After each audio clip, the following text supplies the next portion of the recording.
Hello friends, તો મિત્રો તમે ક્યારેય ગરમ ગરમ ઉકળતા તેલમાં સાબુદાણા નાખીને જોયા છે? મિત્રો, આ સાબુદાણા નાખીએ છીએ તેલમાં ત્યારે એવી સરસ મજાની લાજવાબ રેસીપી બનીને તૈયાર થાય છે અને એકદમ ઝડપીથી બનીને તૈયાર થાય છે. ઉપવાસમાં તમે સરળતા રીતે બનાવી શકો છો અને ખાઈ શકો છો, અને એ બી સાબુદાણા પલાળ્યા વગર. તો ચલો મિત્રો, વેલકમ ટુ માય ચેનલ રસોઈ હાઉસ. તો મિત્રો, આજે આપણે બનાવવાના છે સાબુદાણામાંથી એક ફરાળી વસ્તુ બનાવવાના છે, ફરાળી વાનગી બનાવવાના છે મિત્રો, જે તમને ખૂબ જ મજા આવશે અને ખાવાની પણ 10 જ મિનિટમાં બનીને તૈયાર થઈ જાય છે. તો મિત્રો, હવે આપણે આ સાબુદાણા છે મિત્રો, મેં અહીંયા આગળ 1 કપ ભરીને સાબુદાણા લીધા છે. અને મિત્રો, તમે સાબુદાણા કોઈ પણ લઈ શકો છો. મેં અહીંયા આગળ મીડિયમ સાઇઝના જે રેગ્યુલર સાબુદાણા આવે છે એ લીધા છે. તમારી પાસે આનાથી નાની સાઇઝના હોય તો એ પણ તમે ઉપયોગમાં લઈ શકો છો. તો આ વાનગી બનાવવા માટે સૌથી પહેલાં મેં અહીંયા આગળ બટાકા લઈ લીધા છે મિત્રો. તો બટાકા મેં મિત્રો અહીંયા આગળ નાના હતા એટલે 3 લીધા છે. તમે મોટી સાઇઝના બટાકા પણ લઈ શકો છો. અને સૌથી પહેલાં મિત્રો આપણે બટાકાની છાલ ઉતારી લઈએ. અને મિત્રો, તમને યકીન પણ નહીં થાય કે આ ખાલી રેસીપી 10થી 20 જ મિનિટમાં બનીને તૈયાર થઈ જાય છે. વ્રતમાં તો આપણને ભૂખ લાગતી જ હોય છે, તો તમે નાસ્તામાં આ રેસીપી બનાવીને જરૂરથી ટ્રાય કરજો. અને મિત્રો, મારી વિડીયો સારી લાગતી હોય તો વિડીયોને પ્લીઝ તમે લાઇક કરો, શેર કરો અને સબસ્ક્રાઈબ પણ જરૂરથી કરો. આવી જ સરસ વાનગી હું તમારી માટે લાવતી રહીશ મિત્રો. તો મિત્રો, બટાકાની છાલ મેં નીકાળી દીધી છે અને તમે જોઈ શકો છો કે છીણી આપણી પાસે જે પણ અવેલેબલ હોય તમારી પાસે, તો તમે એનાથી છીણી શકો છો. આ મોટી છે અને આ બાજુ તમે જોઈ શકો છો આ રીતની નાની છીણી છે. તો મિત્રો, અહીંયા આગળ હું અત્યારે જે છે મિત્રો એ બહુ મોટી સાઇઝની છે. મારી પાસે એક મીડિયમ સાઇઝની નાની છીણી પણ પડી છે. તો બસ આનાથી જ છીણવાની છું બટાકાને. અને મિત્રો, તમારે બટાકા જો લાંબા હશે તો એની જે ચિપ્સ છે, આ જે બટાકાની જે ચિપ્સ છે એ સરસ મજાની લાંબી પડશે. એટલે તમારી પાસે જો લાંબા હોય તો લાંબા જ લેજો. મારી પાસે અત્યારે ગોળ જ હતા એટલે મેં અહીંયા નાના સાઇઝના ગોળ જ લીધા છે. એટલે ચિપ્સ પણ મિત્રો સહેજ નાની જ થશે. પણ તમારી પાસે તમારે એવા બટાકાની ચોઈસ કરવાના છે કે તમે જે લાંબા બટાકા હોય. એનાથી શું થશે કે લાંબા બટાકા હશે તો ચિપ્સ આપણી જે લાંબી પડશે. જે કતરણ છે બટાકાની, તો જુઓ મિત્રો, આ બધે જ બટાકાને મેં છીણી લીધા છે. અને બાજુમાં મેં મિત્રો પાણી પણ લઈ લીધું છે બાઉલમાં. અને બસ એ આપણે છીણીને તરત જ બાઉલમાં નાખી દેવાના છે છીણને. જો તમે છીણને ખુલ્લી મૂકી રાખશો તો કાળી પડી જશે, એ તો તમને ખબર જ હશે મિત્રો. કારણ કે ગુજરાતી છે આપણે બધા, તો ગુજરાતી માટે તો ખબર જ હશે કે આપણે વેફરને બધું તો બનાવીએ જ છીએ. એટલે બટાકાને તરત પાણીમાં નાખવા જરૂરી છે મિત્રો. હવે તમે મિત્રો જોઈ શકો છો કે આ મેં બાઉલ છે એને 2 થી 3 વાર કતરણને સરસ રીતે ધોઈ લીધી છે. અને જે બટાકાની જે ચિપ્સ છે આ એકદમ ચોખ્ખી થઈ ગઈ છે.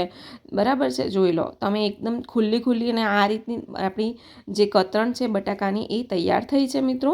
હવે શું કરીશું મિત્રો કે આને આપણે આમાંથી બિલકુલ પાણી કાઢી લેવાનું છે.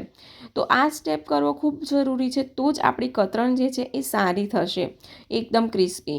તો મિત્રો, અહીં આગળ આ જે કતરણ છે મિત્રો, એમાંથી હું પાણી એકદમ દબાવીને કાઢી નાખું છું. જુઓ, આ રીતે પાણીને એકદમ સરસ રીતે કાઢી લેવાનું છે. અને જે આપણે ટુકડો લીધો છે, એકદમ તમે કપડું લઈ લેવાનું છે મિત્રો, અને એની ઉપર આ રીતે તમારે પાથરી દેવાની છે. ચારે તરફ તમારે છૂટી પાથરી દેવાની છે કતરણને. તો તમે જોઈ શકો છો મિત્રો, હું બિલકુલ પણ પાણી નથી રહેવા દેતી. પાણી તમે મિત્રો નિતારીને જ આ સ્ટેપ કરજો. અને તમે જુઓ, થોડુંક આમ ભેગી લાગતી હોય તો તમારે હાથથી અલગ કરી લેવાની છે. અને મેં 3 બટાકાની મિત્રો કતરણ કરી છે. તો ખાસી બધી થઈ હતી 3માંથી પણ. તો તમે જોઈ શકો છો, નાના જ બટાકા હતા, એમાંથી પણ આટલી બધી ચિપ્સ બનીને તૈયાર થઈ છે. જો તમને આનાથી પણ વધારે હોય મિત્રો તો તમે 2 કપડાની જરૂરત પડશે મિત્રો. જો આ રીતે જે છે એ તમારે ખુલ્લી પણ બાજુમાં કરતી જવાની છે. તો અહીંયા આગળ મેં બધી જ જે બટાકાની કતરણ હતી મિત્રો એને પાથરી દીધી છે. અને તમને મિત્રો જ્યાં લાગે કે આ જે કતરણ છે એ થોડી ભેગી થઈ ગયેલી છે, તો એને આ રીતે તમારે ખુલ્લી કરી લેવાની છે. તો એ શું થશે કે એનાથી જે પાણી છે એ એકદમ કપડામાં સુકાઈ જશે. આ રીતે ખુલ્લી જ પાથરવાની છે, એકદમ જોડે હોવી ના જોઈએ.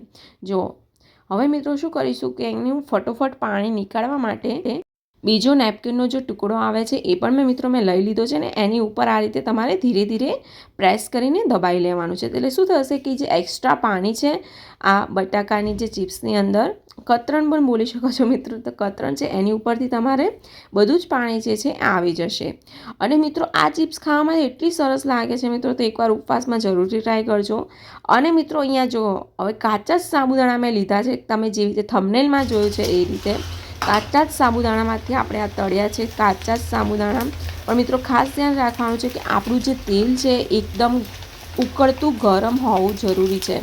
જ્યારે મિત્રો આ સાબુદાણા તળાશે એટલે શું થશે કે પોપકોર્નની જેમ ફૂટવા માંડશે, કે આપણે જેમ ધાણી નથી ફોડતા હોતા એ રીતે ફૂટશે. એટલે આ રીતે તમારે ઉપર ચમચો પણ રાખવો જ પડશે, કારણ કે એક ફૂટે છે એકદમ. અને મિત્રો ખાસ ધ્યાન રાખજો, કાચા સાબુદાણા છે એટલે ગેસની ફ્લેમ જે છે તમે ફાસ્ટ ઉકળતા ફ્લેમ પર જ તમારે સાબુદાણાને તળવાના છે. જો તમે ધીમા ગેસે કર્યા તો શું થશે, સાબુદાણા ચવળ થઈ જશે અને આપણે જે ખાઈશું તો ખાતી વખતે પણ દાંતમાં ચોંટી જશે. એટલે વાતનું ખાસ ધ્યાન રાખવાનું છે કે એકદમ ગરમ તેલ હોય ત્યારે જ નાખજો, કારણ કે પોપકોર્નની જેમ ફૂટી જવા જોઈએ, એક એક દાણો આપણો ફૂટવો જોઈએ. જો નહીં ફૂટે અને ઠંડા તેલમાં તમે જો ભૂલથી નાખી દીધું તો બધા જ સાબુદાણા વેસ્ટ જશે મિત્રો. અને તમે પછી કમેન્ટ કરશો કે નથી સારું બન્યું. પણ હું તમને અત્યારથી કહું છું, જો આ તમે એક સાબુદાણો ફૂટીને બહાર પણ પડી ગયો છે, તો ખાસ ધ્યાન રાખવાનું ગરમ તેલમાં જ નાખવાનું છે. અને એના કરતાં ઉલટું છે કે આપણી જે બટાકાની જે ચિપ્સ છે મિત્રો, એ તમારે મીડિયમ ગેસની ફ્લેમ હોય ત્યારે તળવાની છે. હવે તમે કતરણ જોઈ શકો છો, એકદમ ખુલ્લી અને સરસ રીતે સુકાઈ ગઈ છે, પાણી બધું જ નીકળી ગયું છે. હવે તેલમાં આપણે નાખી દેવાની છે. અને આ બટાકાની જે કતરણ છે મિત્રો, એને પણ આપણે હવે તળી લઈએ. મિત્રો ખાવામાં ખૂબ જ સરસ લાગે છે મિત્રો. તો મિત્રો હું તમને હવે કહીશ તો આટલો વિડીયો તો તમને અડધાને ખબર પડી જ ગઈ હશે કે આપણે શું બનાવી રહ્યા છે. આજે સાબુદાણા બટાકાનો આપણે ચેવડો સરસ મજાનો બનાવવાના છે. બિલકુલ સાબુદાણા પલાળ્યા વગર, બટાકા પણ પલાળ્યા વગર અને સૂકવ્યા વગર, એકદમ ઝંઝટ વગર જ કાચા બટાકામાંથી જ આ ચિપ્સ બનાવીને તૈયાર કરી છે મિત્રો. અને તમે જોઈ શકો છો ગેસની ફ્લેમ મિત્રો મીડિયમ રાખીને તમારે કતરણને તળવાની છે. જો તમે એકદમ ફાસ્ટ ગેસે આ બધું કરશો તો શું થશે કે તમને લાગશે કે આપણી સરસ મજાની કતરણ થઈ ગઈ છે, પણ એનો ટેસ્ટ એકદમ બળેલો આવશે. તો મિત્રો ખાસ ધ્યાન રાખવાનું કે ગેસની ફ્લેમ એકદમ તમારે ધીરે જ રાખવાનું છે.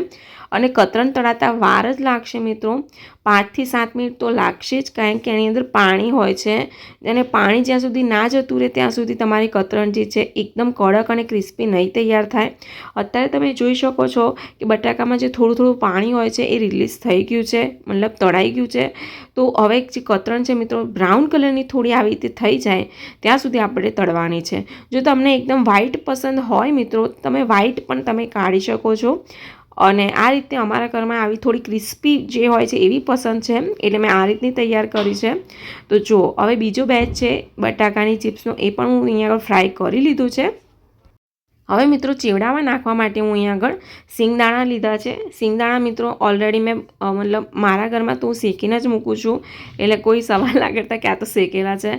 પણ મિત્રો જો શેકેલા હતા તો બી મેં એકવાર તો ક્રિસ્પી કરવા માટે એકદમ સરસ ટેસ્ટ આવે એટલા માટે મેં અહીંયા આગળ સિંગદાણાને પણ ફ્રાય કરી લીધા છે. હવે થોડા ડ્રાયફ્રૂટ્સ પણ મેં નાખ્યા છે મિત્રો. ડ્રાયફ્રૂટ્સમાં મેં કાજુ અને દ્રાક્ષ જ લીધા છે.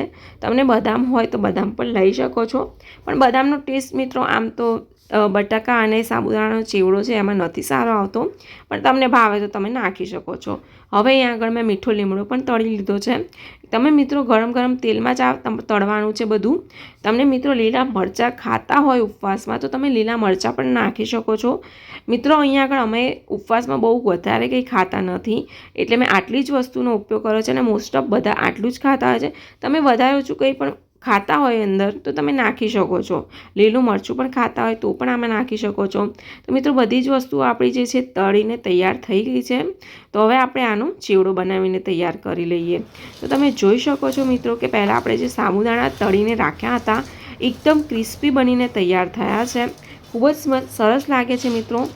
અને મિત્રો કોઈ લોકોને નહીં પણ ભાવે, કારણ કે આમાં કેવું છે પલાળ્યા વગરના આપણે લીધા છે એટલે જે મોંમાં થોડા ચીપકાઈ જશે.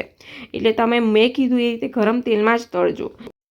અને મિત્રો તમને આ રીતું ના ફાવે તો તમે સાબુદાણાને 1 કલાક પલાળીને પણ એ તળશો તો એ પલાળીને યુઝ કરશો મિત્રો તો તમારે અડધો કલાક સાબુદાણાને પલાળી લેવાના છે અને પાણી બિલકુલ ઓછું નાખવાનું છે અને પછી તમે તળશો તો એનો ટેસ્ટ પણ ખૂબ જ સરસ આવે છે. હવે આપણે જે બધી વસ્તુ તળીને રાખી હતી એને મેં મિત્રો ભેગી કરી લીધી છે, ડ્રાયફ્રૂટ, સિંગદાણા. હવે મેં આમાં બુરું ખાંડ નાખી છે, એટલે દળેલી ખાંડ નાખી દીધી છે 2 ચમચી અને અડધી ચમચી મેં અહીંયા આગળ મિત્રો સિંધવ મીઠાનો ઉપયોગ કર્યો છે, કારણ કે આ ઉપવાસ માટેનો સ્પેશિયલ ચીવડો બનાવ્યો છે એટલે મેં સિંધવ મીઠુંનો જ ઉપયોગ કરેલો છે. હવે આ બધી જ સામગ્રીને આપણે સરસ રીતે મિક્સ કરી લઈએ અને મિત્રો તમને અવાજ પરથી ખબર પડતી છે એટલો સરસ આપણો આ ચીવડો બનીને તૈયાર થયો છે. મિત્રો તમે ઉપવાસમાં આ રીતનો ચીવડો ઇન્સ્ટન્ટ બનાવીને ખાઈ શકો છો અને બધાને જરૂરથી ભાવશે. તો મિત્રો એક વાત ખાસ ધ્યાન રાખજો, મેં તમને કીધું એમ કે તમારે ખાસ એકદમ ઉકળતું તેલ હોય ત્યારે જ સાબુદાણા નાખવાના છે. જો તમે ઠંડા તેલમાં નાખ્યા તો તમારું જે સાબુદાણા છે કાચા રહેશે અને દાંતમાં ચોંટી જવાનું પાક્કી શક્યતા રહેશે અને પછી અમુક લોકો કહેશે કે દાંતમાં ચોંટી જાય છે.